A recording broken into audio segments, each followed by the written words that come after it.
Hey guys, thanks for tuning in. Today I wanted to talk to you about how I do my nails and how I get them to last. I work with my nails a lot. I work with my hands a lot. I also really like to have my nails done.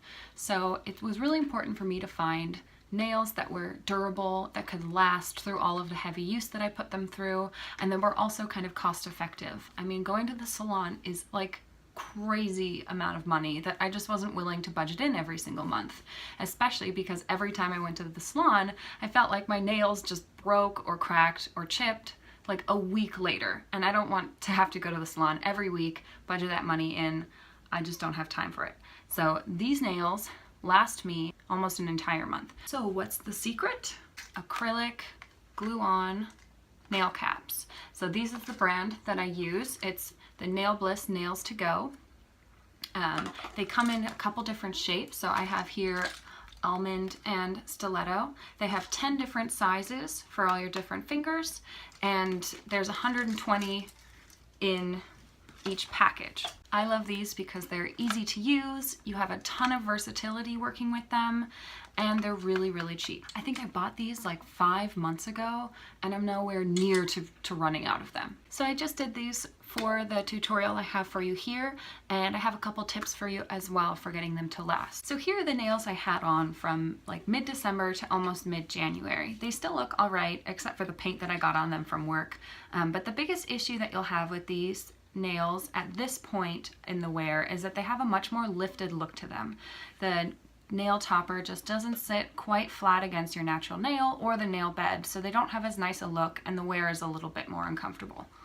Because of the lifting that happens at that stage, I really don't have too much trouble removing them. There's just a little bit of encouragement and they kind of pop right off. If you feel like you are forcing your nails off, just don't do it. If you feel like you're going to rip off your actual nail, or if they're just not like popping off right away, soak them in acetone for a few minutes just to loosen the glue, and that's going to really help with the removal process. The prep for these nails is really simple. You'll want to just file and shape down your nails so they have a smooth edge to them. You want to keep them a little short, especially if you're wanting to wear them for a while, and it helps if they have a little bit of room to grow. The next step that you're going to do is that you want to smooth out the surface of your nail, and you want to use a really, really soft file for this. I use this Polar block. It has a really fine grit and it's a little spongy, so it files around the curve of your nail rather than just down in one point. You don't want to file your nails down too much. This is a really gentle stage just to give your nail a little bit more texture. They will get a little thinner with these, like the same with gels and stuff. They do thin out your nails a little bit. So with this stage, you want to be really, really gentle. And then the last step prepping is pushing back your cuticles and any buildup that you have, trimming away like the dead skin just around your nail bed, just getting a really smooth surface for you to work on. Any buildup or dead skin that you have there is going to encourage lifting, and the nail's not going to glue down as nicely as you want it to. All right, on to the fun part. This is picking out the nails, and this honestly is the most time-consuming part of the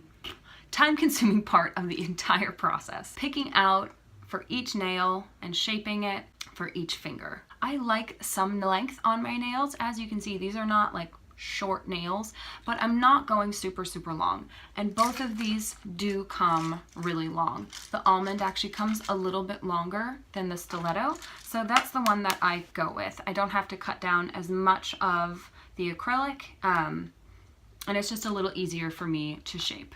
If your nails don't have as much of an arc to them like mine do, the trick that I use is I go up a couple sizes on the nail, and then I'll trim away the edge so that it fits nicely, and that removes some of that like arc to the nail, and it just sits a little flatter. So I like to pick my nails out in pairs, so I'll do both my pointer fingers, both my middle fingers, both my ring fingers, both my pinky, and etc. This just makes it so it's a little more even. You don't have to go back and reference what you did on the other pointer finger. It just moves the process along a little faster and it's a little smoother if you just do both matching nails at the same time. You also want to make sure that as you're filing and shaping them, you're laying them out in the order that they go on your hands. Mine's a little confusing because for some reason I started on my middle finger. I kind of always do that. This will keep you from getting lost and needing to go back and recheck each nail. Just lay them out so you reference really quick where they go. So the very last prep for your nails is to wipe them down with alcohol. This is going to remove any remaining oils that are on your fingers and just give a really, really clean surface for the glue. So now you're ready to glue on your nails. I use this WonderBond brush on nail glue. I've used a couple different brands. This is the one that I found works the best. It works just like regular nail polish, so you're going to just brush on your nail, brush the glue onto your nail, and then when you put the acrylic nail down, you're going to put it at the cuticle side first and then set it down towards the tip. So you don't want to go tip to cuticle, you want to go cuticle to tip. And then you can really just press down on your nail, get all the different sides, make sure that it's really setting down, that the arc is right. If it's really not fitting at this point, you're going to want to go back and size a different acrylic nail to your finger, because at this point you're going to really know if you can see a bunch of air bubbles, it's just not going to stay. You'll do all of your fingers the same, setting down the nail, pushing from side to side, and then you are ready to go. So once you have all 10 of your nails glued on and they're feeling comfortable, you can go back and check them. I like to go back in and do a little bit more shaping. You'll see that the plastic, when you file it down, does stay a little bit rough. So I go back in with my really soft grit nail block and I just shape right underneath the nail. And that's just gonna smooth out, give you a really good surface. And that's where most of this last shaping will be, is just really smoothing out the edge, get a really good finish.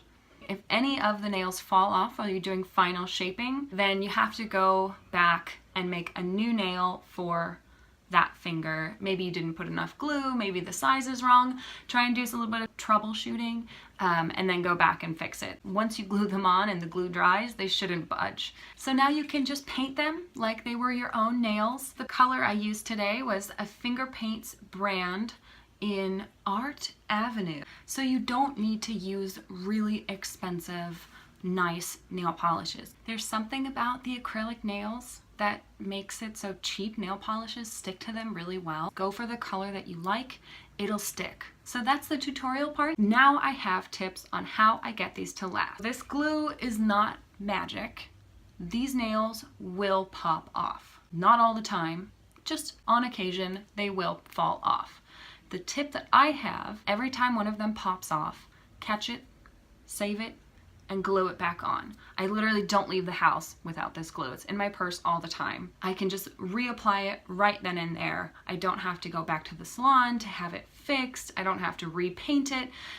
It's crazy. The nails fall off. The paint never chips. The nail is in perfect condition. I've never had one of these crack or like break in half or anything. They stay exactly as they are. Glue them right back on and you have like instant beautiful manicure again. If you are in a situation where you can't retrieve the nail, you can't catch it, or it's fallen off and you just didn't realize it, then you go back home, you make yourself a new one and you paint it and you replace it. That's why they look a little lifted at the end, is when you do glue them over and over and over again, the glue builds up and they get a little higher. So there is a lifetime to these nails. You can't do this forever, obviously, but they really last so long.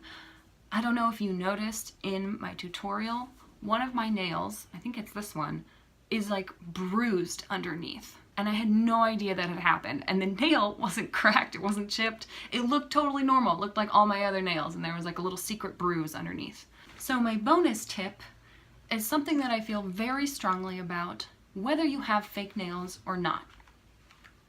Dish gloves. Your hands will thank you for them. Guys, come on, these are ridiculous. Who doesn't want these in their life? They're beautiful. And your nails will thank you for them, and your hands will thank you for them. So that's about it, guys. I swear these things have changed my life. They last so long. I hope that you found this video informative, educational. These nails have changed my life. They don't stop me from doing things. When I've spent a lot of money on nails, I'm like, oh, well, I can't open that, or I can't do this because my nails are chipped and my paint will crack and they'll crease and all this stuff. Like, I can do whatever I want with these nails.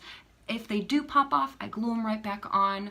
The nail itself isn't damaged. They look great right after you do it. It's changed my life. So I'll see you all again really soon. Thank you so much for watching. Give this video a thumbs up if you liked it, and subscribe if you'd like to see more videos from me. Bye-bye.